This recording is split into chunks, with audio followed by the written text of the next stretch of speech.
জলপাইগুড়ির শাওডাঙ্গা এলাকার পাঘালুপাড়ায় মঙ্গলবার প্রবল বৃষ্টির জেরে প্রতিবেশী গার্ডওয়াল ভেঙে চাপা পড়ে মৃত্যু হয় দুই ভাই বোনের। সেই মৃত শিশুদের নাম মধুমিতা মোদক, যার বয়স 3.5 বছর, অন্যজন দেবায়ন মোদক, যার বয়স 1.5 বছর। মঙ্গলবার রাত 9:30 থেকে 10টার মধ্যে মুষলধারে বৃষ্টি হয়। ঠিক সেই সময় দেওয়াল ভেঙে পড়ে পরিমল মোদকের ঘরের ওপর। গুরুতর আহত দুই শিশুকে শিলিগুড়ি জেলা হাসপাতালে নিয়ে গেলে চিকিৎসক মৃত বলে ঘোষণা করে। ঘটনায় শোকস্তব্ধ হয়ে যায় গোটা এলাকাবাসী। জলপাইগুড়ি থেকে খাদিমুল ইসলামের report, smile India news Bangla.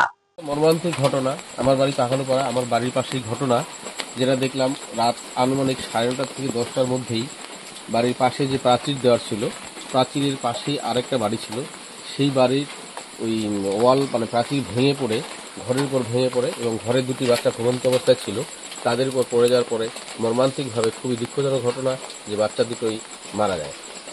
বয়স কত ছিল ওদের? বয়স আনুমানিক একজনের 5 বছর হবে আর একজনের 7 বছর হবে। পরিবারের লোকজন অভিযোগ করছে যে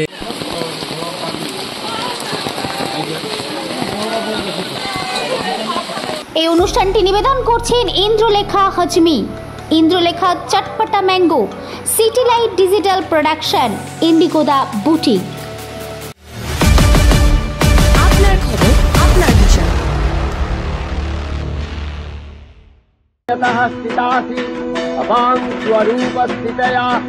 मधुकैटव विध्वंसी विधात्री वरदे नमः। হাতে মাত্র কয়েকটা দিন, আসছে বাঙালির সেরা উৎসব দুর্গাপুজো। প্রস্তুতি নিচ্ছি আমরা। আপনার পুজো প্রস্তুতি থেকে বিসর্জন তুলে ধরবো স্মাইল ইন্ডিয়া নিউজের পর্দায়। আসছে শারদ সম্মান 2025। শুরু হয়ে গিয়েছে আবেদন প্রক্রিয়া। বাছাই হবে সেরা সেরা সেরা প্রতিমা, সেরা ভাবনা, সেরা মণ্ডপ, সেরা আলোকসজ্জা, সেরা আবহ। আমরা আসছি আপনাদের পাড়ায়, আপনাদের পূজা মণ্ডপে। স্মাইল ইন্ডিয়া নিউজ বাংলার শারদ সম্মানে অংশ নিতে সত্বর যোগাযোগ করুন 9323397506 এই নম্বরে।